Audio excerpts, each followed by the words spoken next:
The second playtest packet for 1 D&D came out a couple of weeks ago, and I gotta say, I'm not impressed. Despite a large part of my last video being negative, I do generally think that a lot of ideas presented there were quite good. Not so for this document. This time we're focusing on the so-called expert classes and the various concepts surrounding them. Strap in, kiddies, this is going to be a long one.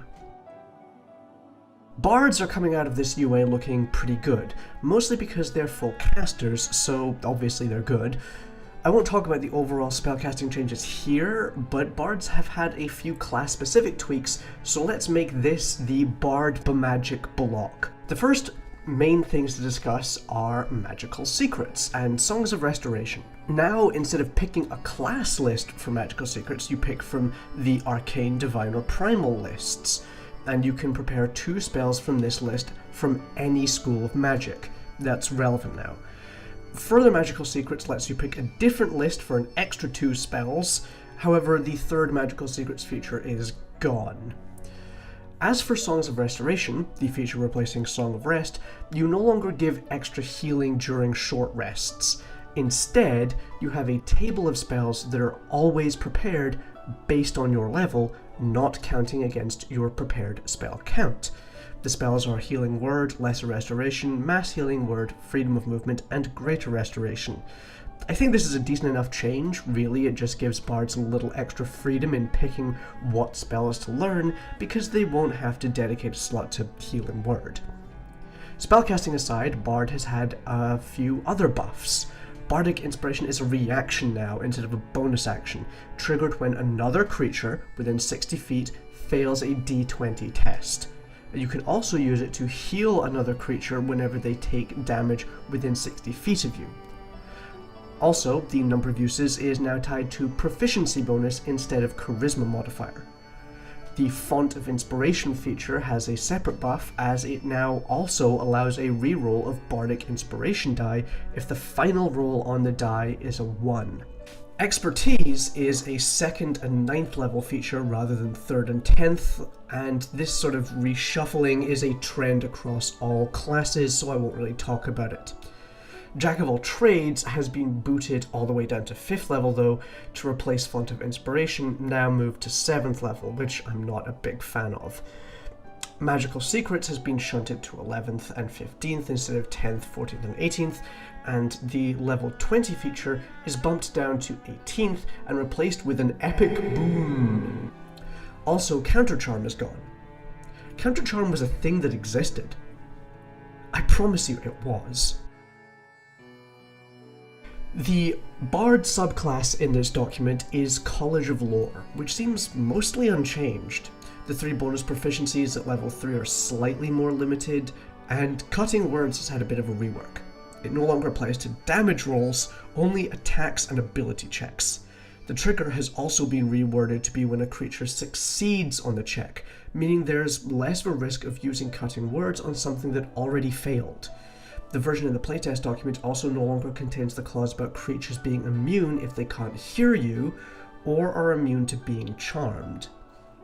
10th level gives a buff to Cutting Words, allowing it to deal psychic damage to the Cutting Words target, equal to your Bardic Inspiration die roll plus your Charisma modifier. There's no requirement that the Cutting Words has to be successful too, meaning you always get some benefit from Cutting Words. Additional Magical Secrets has been replaced with Cunning Inspiration, which means Bardic Inspiration rolls are now 2 die rolls, taking the higher result. Font of Bardic Inspiration also explicitly takes effect after these rerolls, meaning if you roll Snake Eyes, you can still get a 3rd reroll. If you still get one after that, then not even God can help you. Peerless Skill also got a buff. Once again, the trigger is when you fail a check, meaning there's no chance of you wasting your inspiration on a check that already succeeded, and if you still fail the check after rolling Bardic Inspiration, then the die isn't expended. Overall, Lore has been turned into the Bardic Inspiration-centric subclass, which it always was, but now it's just better at it. Overall, I can't complain much about the new Bard. It's basically the same as before, but more good. The Player's Handbook Ranger was determined to basically be the worst class. Not that it was utterly horrible, it just wasn't as good as the others. Beastmaster in particular suffered from being the first iteration of 5e's attempt to make a pet class that isn't horribly overpowered. Ranger got a complete rework in Unearthed Arcana, which I do want to address here. When the rework came out, I was running a campaign with a Beastmaster Ranger. She switched over straight away, and it turned out to be really fun. I still use Revised Ranger to this day, and it is my favorite iteration of Ranger in 5th edition. I understand why they didn't publish it at the time, because they just wanted one type of Ranger to exist, but the fact that they've now turned around and decided they're going to print a new Ranger in 2024 annoys me. On top of Revised Ranger, Tasha's Cauldron of Everything gave us a bunch of variant features for loads of classes, including the Ranger, which we could use to make things more not bad. A bunch of those features are here, so it should have been an easy win to make everyone love this new Ranger. And yet somehow this is worse than the Player's Handbook. So at first level, Rangers now get Spellcasting and Expertise. I like Expertise. I think it should be easier for everyone to get Expertise in at least something so they can feel like they're the coolest at the thing they do the most. So I like this. Cherish me saying that. You won't hear it for a while. Favored Enemy is no longer you picking a type of creature that you favor as an enemy, nudge nudge wink wink, and gaining various benefits based on who you picked. Instead, you get Hunter's Mark for free and you don't have to concentrate on it. It lasts until you end it as a bonus action or are incapacitated. Natural Explorer is completely gone, and so is Primal Awareness. You know that scene in Lord of the Rings where Aragorn puts his ear to the ground and it's like, there's a load of guys a couple of miles in that direction riding on horses? You know, that iconic ranger scene? Rangers can't do that anymore. Now, an important note is that in Tasha's Cauldron of Everything, Natural Explorer could optionally be replaced with Deft Explorer, which provided a variety of benefits. Those benefits have been applied to this version of Ranger, however there are two important notes. The first is that Deft Explorer provided a benefit at first level, which is missing from this version. Additionally, abilities such as Land Stride at 8th level, which synergize with Deft Explorer, have also been removed, undermining the overall benefit of this change. Tasha's also offered a replacement for Primeval Awareness called Primal Awareness. This ability gave Rangers a table of spells they learned from free and could cast from once per day without expending a spell slot. Primal Awareness is not in this version of Ranger, meaning the 3rd level class ability has been completely erased. And another important note about Tasha's is that all of these changes were optional. You could choose to keep the Player's Handbook version of a ability and mix and match. But beyond these, at 13th level, Nature's Veil lets you use a bonus action to become invisible until the end of your next turn at the cost of a spell slot. However, Rangers get Pass Without Trace, so this is just not as good as Hide in Plain Sight, especially since it comes in at the same level that Gloomstalker and Deepstalker Conclave Rangers automatically learn greater invisibility. I will also note that in addition to the Tasha's version of Nature's Veil being a level 10 ability, not 13, it only replaced Hide in Plain Sight. In this version, however, in addition to Hide in Plain Sight being gone, so too is Vanish, meaning that now this ability is the only way for a ranger to try and conceal themselves as a bonus action in combat. It's also important to consider that the Tasha's version had a number of uses equal to your proficiency bonus rather than using spell slots, which are already a very limited resource for rangers. And this is my major problem with this version of Ranger. Wizards of the Coast had 4 options for redoing Ranger. The first was completely rework the Player's Handbook Ranger features to be better. The second was to publish the Revised Ranger, or a version of the Revised Ranger. The third would be to fully commit to the changes offered in Tasha's, and the fourth would be to completely redesign the class from the ground up. Instead, what they did was partly commit to the Tasha's changes, but then also strip out features from both the player's handbook and the Tasha's Ranger class. This means we end up with a class that is severely diminished compared to both versions of Ranger that have been officially published. On top of this, Favored Enemy has been gutted, and the Tasha's fighting styles, like Blind Fighting or Druidic Warrior, are nowhere to be seen, which just makes things even worse. My ultimate conclusion here is that including Ranger in this document was just completely pointless. The player's handbook plus Tasha's Ranger combined is just flat out better, though I still prefer revised over both. The only change I like here is the spellcasting change, and it's not like they needed to include Ranger in this document. They excluded Artificer after all, probably because it was in a recently published book. So, to wrap up this nightmare, Feral Senses has been brought down to 15th level, to make way for Foe Slayer coming in at 18th. Foe Slayer now just buffs your Hunter's Mark damage die up to 1d10, and at level 20 you get an epic boon. The subclass presented here is Hunter. Its third level feature is just the Colossus Slayer feature from the player's handbook. Giant Killer and Horde Breaker are erased.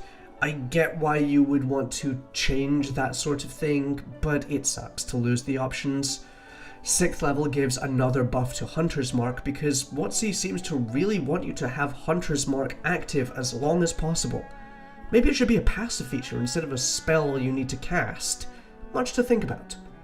Either way, Hunter's Lore means you know immunities, resistances, and vulnerabilities of the creature you have marked. At 10th level, you get multi-attack. Now, in the player's handbook, this feature let you choose two different options. You could either choose the ranged option, which let you make a ranged attack at any number of creatures you could see within 10 feet of a point within your weapon's range. Or you could use your action to make a melee attack against any number of creatures within 5 feet of yourself. This meant that both ranged and melee rangers got an option to help them take a load of dudes at once. In a fight, that is. The new multi-attack, however, instead gives you Conjure Barrage as a spell you always have prepared, and lets you downcast it? This means that melee rangers are screwed over, and also your ability to use this feature is now limited by the number of spell slots you have, when before it was only limited by how much ammunition you have. The 14th level feature is Superior Hunter's Defense, which is a comical name for this ability because they got rid of Hunter's Defense entirely, so this isn't a superior version of anything. This feature gives a buffed version of Uncanny Dodge, which allows you to redirect half the damage you would take to another creature that you can see within 5 feet of yourself other than the attacker. This is a rare instance in which a new Ranger feature is just a flat upgrade of an existing ability, but I can still only give partial credit because they entirely erased Hunter's Defense, and also all the other superior Hunter's Defense options, so it's still a net loss of abilities. I hate this, we're moving on. I haven't talked about class proficiencies before because they're kind of unchanged, but they are relevant here because rogues have been altered notably. In the player's handbook, rogues are proficient with simple weapons, long swords, rapiers, short swords, and hand crossbows. In this document, they're proficient with simple weapons and martial weapons with the finesse property. That means no more longsword or hand crossbow, instead gaining scimitar, which is just a slashing short sword that costs more money for some reason, and the whip. Longsword isn't a huge loss, but hand crossbow stings. Speaking of proficiencies, Thieves' Cant now also gives a bonus language proficiency, which is Bene.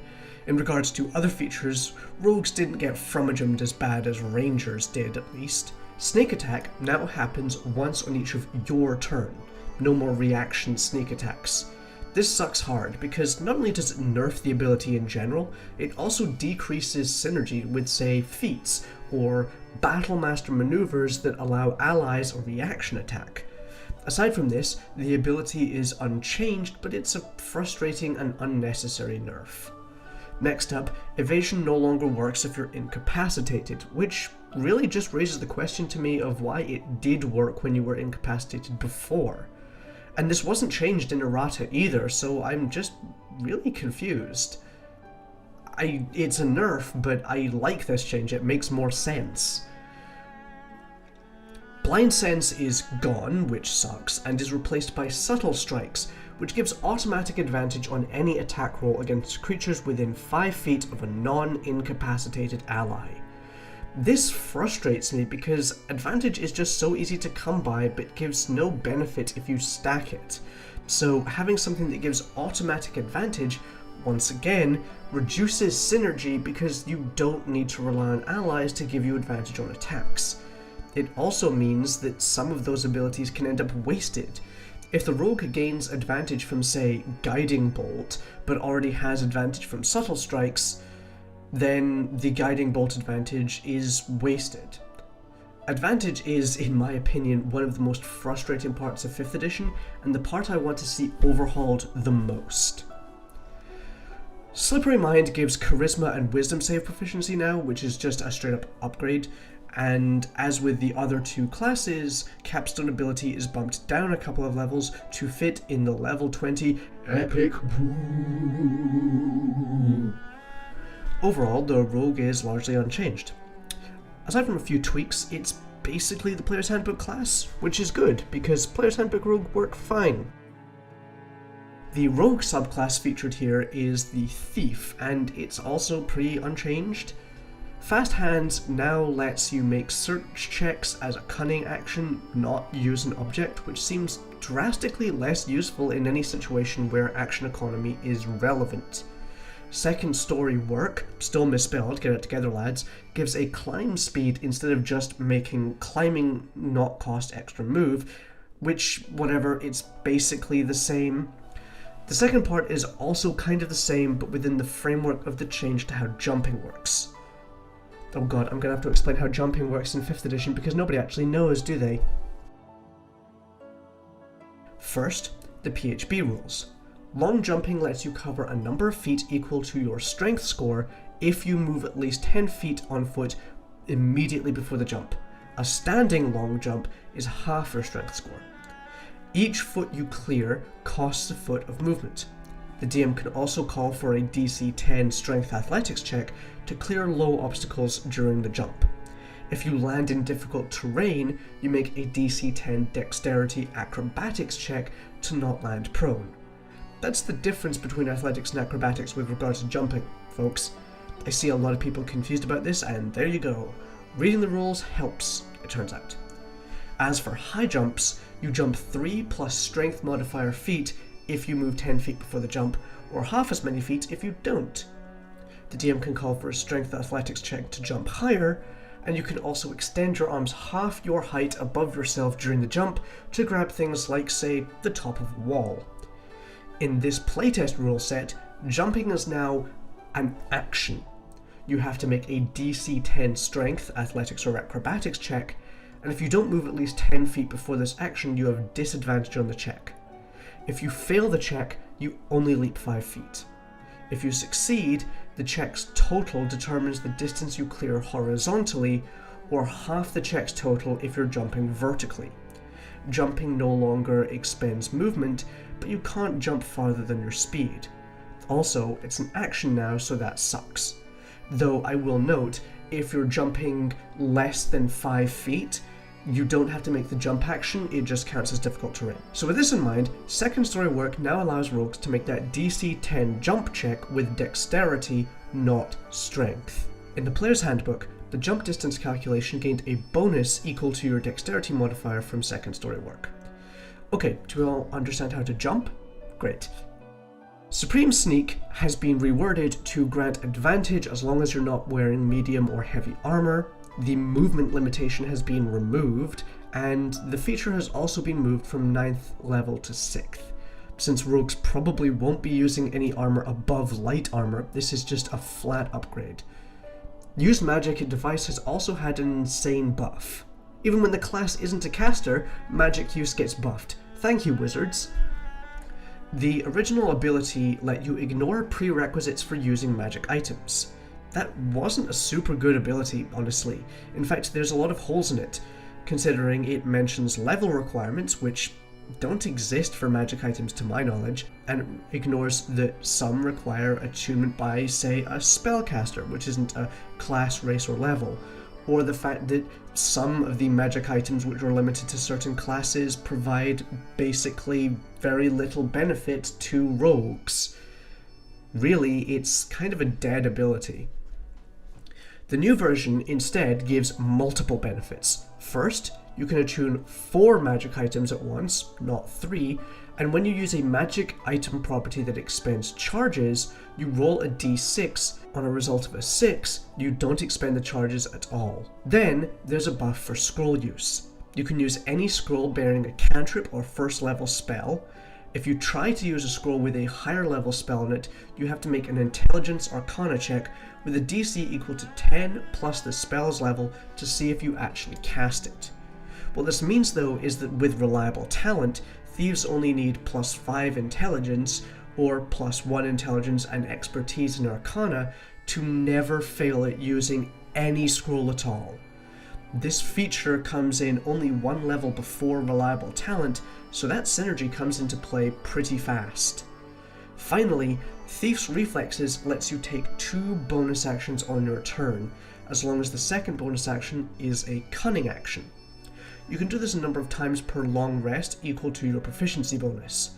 This bonus action surge is, in my opinion, way better than getting 2 turns on round 1 of combat, and the fact that it comes in 3 levels sooner is even better. So, at first I thought these spellcasting changes were perfectly fine because I like ritual casting, and the way prepared casting works in 5th edition screwed over spontaneous casting. Turning all casters into prepared casters gives the benefit of 5e's more simplified spell preparation system to everyone. However, something I didn't immediately notice is that there's a secret 3rd change to casting that makes prepared casters slightly closer to their older counterparts. This actually kind of fixes the problem I have with prepared casters versus spontaneous casters, which means the one justification for this systemic change has been shot in the head by the change itself. So, to clarify, the spell slot table informs us that the slots listed also represent how many spells of that spell level the caster can prepare. This means that if your bard has 3 first level slots and 2 second level slots, you can't prepare, say, 5 first level spells. You prepare up to 3 first level and 2 second level spells. This means preparing spells creates a limitation for your spell list. The way that spontaneous casters used to work meant that they had less flexibility in what spells they could prepare on a day-to-day basis, but they got a benefit via limitation of choosing what spells you know with no level-based restrictions. Beyond this, I'm also not a huge fan of bards and rangers losing entire schools of magic. An important note is that some spells have been shuffled around. Cure Wounds, for example, is Abjuration now. I guess so healers that don't get Evocation aren't screwed out of it. I'm still salty they changed it from Necromancy though.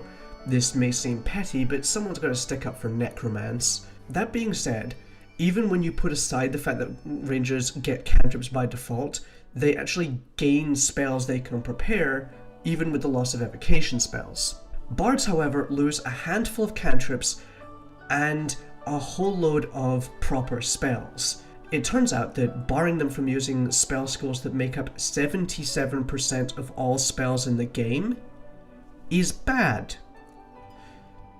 The most depressing thing though is that Power Word Heal used to be completely unique to bards. The only player's handbook spell list that included it was the Bard list, and none of the features that allowed spell stealing could take a 9th level spell except for the Bard's spell stealing ability. It was a truly unique spell. And now, bards can't use it without making it a magical secret, but clerics and druids can get it no problem. So overall, I hate this. God, I'm moving on to the next segment before I just start crying on mic. So, last time, Wizards of the Coast revealed that spells would be given 3 new super types, Arcane, Divine, and Primal, for forwards compatibility purposes. This time, the same logic has been applied to classes, with 4 different groupings revealed: Expert, Mage, Priest, and Warrior.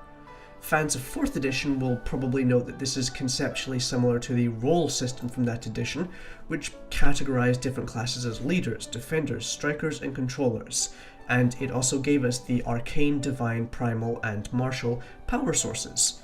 This categorization also dates back to D&D 2nd edition, which had Warriors, Wizards, Priests, and Rogues as class groups. There are a number of differences in the actual arrangement here, though.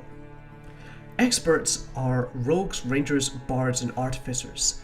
This group is defined as characters that have the expertise feature and also have elements of other classes in them. Mages are sorcerers, warlocks, and wizards, and they're classified as arcane casters, mainly focused on utility and destruction. Priests are clerics, druids, and paladins, and focus on healing, utility, and defense. And warriors are barbarians, fighters, and monks, who are described as basically tanks. You might note that Expert is the only category with 4 classes, and this leads us to an interesting conundrum. See, the stated reason for these changes is that using a class group or power source as a prerequisite for certain feats or magic items instead of listing specific classes creates a level of forwards compatibility. If Wizards of the Coast prints a new class, then that class is automatically included in any prerequisite list that mentions their class group or power source. But the only non-PHB class WotC has published so far is Artificer. Mystic is in limbo, and the Prestige class UA is seemingly abandoned. Unless they're planning to release a wave of new classes, this just seems like a meaningless change. And since this playtest material for what is ostensibly the Player's Handbook 2 has no new classes mentioned, that seems unlikely. I think as a general rule this is a bad change, or at best, pointless. One of my big problems with this document in particular is that the designation of expert classes seems very bad. For a start, it limits expertise to only these classes, which I personally think everyone should have an easy time of gaining expertise. It also raises the problem of Ranger being included, as it never had expertise before, and probably fits in a lot better with the Warrior group. You could also make the case though that Bard fits better in Priest because it has a healing and utility focus, and why isn't Paladin a Warrior too? Maybe Artificer should be a Mage. When you start pulling at these threads, everything unravels. The big problem is that this is mostly just a slight rework of previously printed content. I'd much prefer it if these classes were rebuilt entirely from the ground up with a new underlying system in mind, including these groups. When 4th edition divided roles up into their groups, they designed abilities that allowed class to fulfill that role. What made each class distinct within the groups was how they did it. For example, fighters and paladins were both defenders, but while many fighter abilities focused on moving creatures around the battlefield to keep enemies and allies separated, paladin abilities primarily applied debuffs to enemies or buffs to allies that meant the paladin's teammates were less likely to be hit by an attack. This variation in how different classes achieve the same goal in combat, in this case keeping allies safe, is only possible when you design classes from the start with these distinct roles in mind. By contrast, the grouping in this new playtest is completely retroactive. The groups are defined in such a way that you could shuffle half the classes around and still make a valid case for it. The expert class group really feels like it's just a mishmash of spares to have an even 4 groups because that's the baseline party size for 5e. Where this becomes even more evident is in the secondary description of them, that they take features from other classes. They just don't. Bards take spells from other spell lists, but that's no longer a class-based choice. Rangers get fighting styles which are described later as a warrior group thing, but Rangers always had fighting styles. It definitely feels like the designers were grasping at straws to explain why Expert is its own group, and this was the best thing they could come up with. Now, it should be stated that the goal of this is to turn these groups into prerequisites for various game elements. However, time to be blunt, that's stupid. As I noted previously, the basis for this idea being forward compatibility with future classes requires WotC to print more classes. But there's a greater problem here.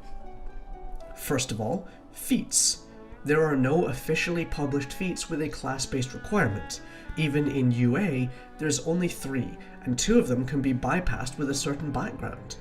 This remains true even within this playtest document. Feats use prerequisites such as proficiencies, spellcasting features, or ability scores as usual, no class groups. I will note that some of the epic boons do have these requirements, but that's an entirely new limitation. Boons never had requirements before. And I actually seriously dislike these new limitations too. The fact that paladins are locked out of getting the boon of combat prowess because they've been slotted into the priest group instead of warrior or even expert annoys me. Where this gets even more complex, however, is with magic items. There are a great deal of magic items with class-based prerequisites. However, a lot of them are single class specific. The most obvious are the instruments of the bards, which require attunement by, you guessed it, a bard. So how do you fit that into the new dynamic? Do you limit them to the expert group? Well, now rangers and rogues can use them. Hardly an instrument of the bards now, is it? There's a lot of magic items like this. Magical tomes and codices that are attunable by wizards, the all-purpose tool for artificers and Bloodwell Vial for sorcerers, and so on. If they retain their single class attunement requirement, then class groups mean nothing. If their attunement requirements are broadened, however, that can carry some significant implications. Then there's also the issue of magic items which have multiple different class requirements. Let's look at the Staff of the Python. It can be attuned by clerics, druids, or warlocks. Now the first 2 of them are in the same class group, priest, but warlock is a mage. So how do we square this circle? Do we give the staff to all mages as well? Do we take it away from warlocks? Do we take it away from clerics and druids? What about the Nature's Mantle? It can be attuned by druids and rangers to completely different class groups. Do we keep it like that, where they're just attuned by druids and rangers specifically? What if WotC wants to print a new naturalist type class? Do we give the mantle a primal magic prerequisite instead? What if the new naturalist type class is a mundane one? The problem is that while the stated goal is reasonable, it just isn't compatible with the system as designed. Either prerequisites are massively broadened, limited, or stay the same and stand out as inconsistent with the new philosophy. Instead of whole-assing one job, WotC are instead half-assing 2 jobs. It seems to me they're split between revamping the PHB classes by changing wordings on abilities to make them more useful, versatile, or rebalance them, which the Bard and Rogue of this document seem to achieve, but they also seem to want the clear grouping delineation that prior editions had, where different classes were related to one another by the party role that they filled. Either of these routes would be fine. I think that quite a lot of the rebalancing in this document is great. Bardic Inspiration buffs, the change to use magic device, changes to how spellcasting works. I think that these are good ideas. I also think that having the classes organized by their intended role in the party is good, not just for helping new groups build a balanced party, but also just to offer a spread of abilities doing certain things. 4th edition certainly achieved that, as have various other systems entirely. But in order to actually do that, the classes need to be designed with that intent in mind. Simply revamping existing abilities doesn't work. Perhaps these first classes are simply a poor implementation, however. The next batch, which I assume will be mages, might be redesigned significantly enough to make the grouping more ingrained, though that would simply signal to me that indeed, the expert group is simply the leftovers that WotC didn't know what to do with. Normally, I would probably go into talking about the rules changes and feats here to keep this as one video, but this is already getting really fucking long, and I have a lot of opinions on feats, and I want to save that for its own video. So instead, I'm going to cut this video here.